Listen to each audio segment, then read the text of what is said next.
How's it going, guys? It's AVFC vlogger here today is a very special video, a very different video, because Aston Villa have announced a new signing of a new player that is joining the squad, and that guy is Morgan Sanson. Yes, that's right, guys. Today I'm going to be talking about the new addition to the Aston Villa squad, the main man himself, Morgan Sanson. And wow, what a signing this is. So if you are excited for the new signing of Morgan Sanson and you do go ahead to enjoy the video, please smash a like, it'd be much appreciated. And of course, subscribe if you guys are new. Now, let's get into the video.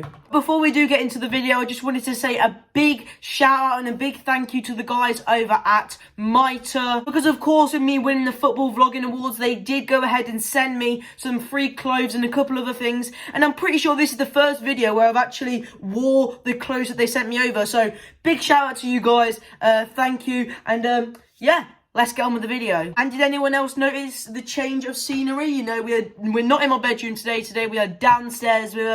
Looks like a pretty good upgrade. And also I just wanted to say that this football actually isn't supposed to be here, but I thought I may as well put it there because it makes the background look a little bit cooler, I guess. Anyway, enough of me waffling. Let's get into the video. So let's start off with, you know, the boring or the less exciting part of this video. Let me run you through some stats of the main man, Morgan Sanson. So we did sign the Frenchman for around about £60 million from Ligue 1 club Marseille. And in my opinion, this is a very, very good signing. And I'm pretty sure all of you guys know that Sanson's position is centre mid in midfield.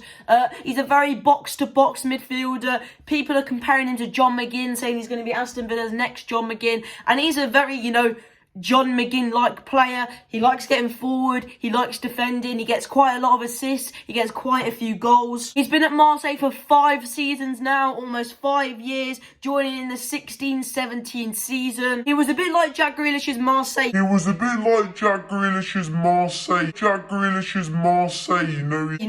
was at the club for a lot of years, for many years. He knows the fans well. He knows the players well. All the fans love him. He does his job week in, week out, and they loved him over there. The 18-19 season, he made 33 appearances, scoring 9 goals and getting only 2 assists.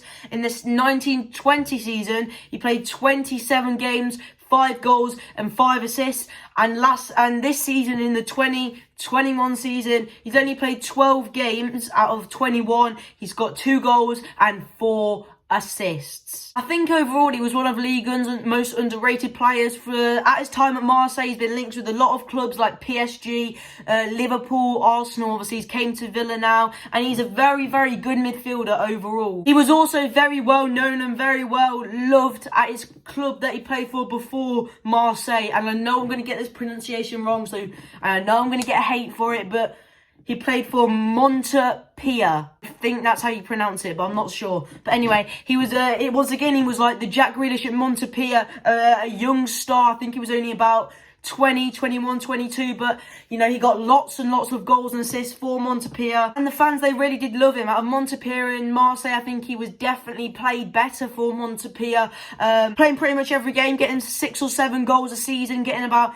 5 to 10 assists every season, and he was loved there, and he was very, very good there. And he joined Marseille for about £9 million, which, you know, his career still was going on the up. He still did very well at Marseille, and of course he has joined now the mighty Aston Villa. He's 26 years old, kind of in the middle of his career in the minute. You know, he's played in the Champions League this season. He's played in the Champions League 6 or 7 times. So he's definitely got that experience. He's played in Ligue 1 for pretty much the whole of his life. He's played for France many, many times as well. Played in the Champions League.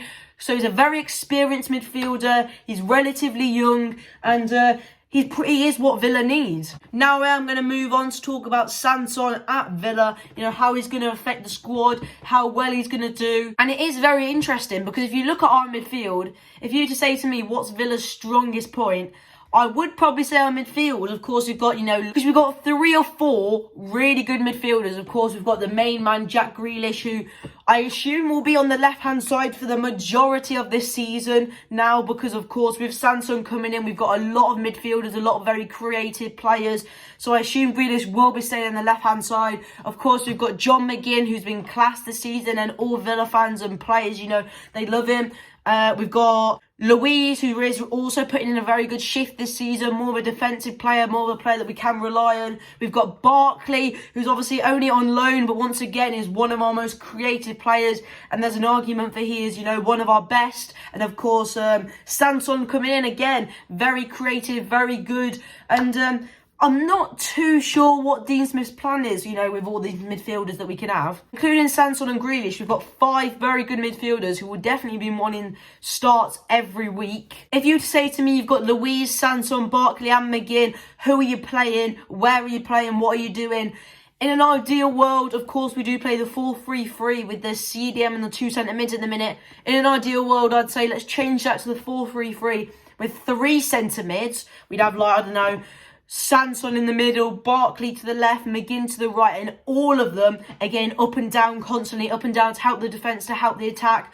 But if you do want that CDM, if you do want, that defensive support, what do? Because if you're playing with the CDM, you've got to kind of have Louise at CDM, because you can't really have John McGinn there, because John McGinn loves to get forward and back. Sanson's the same, and Barkley, you don't want him playing CDM, so you have to put Louise there. So then what do?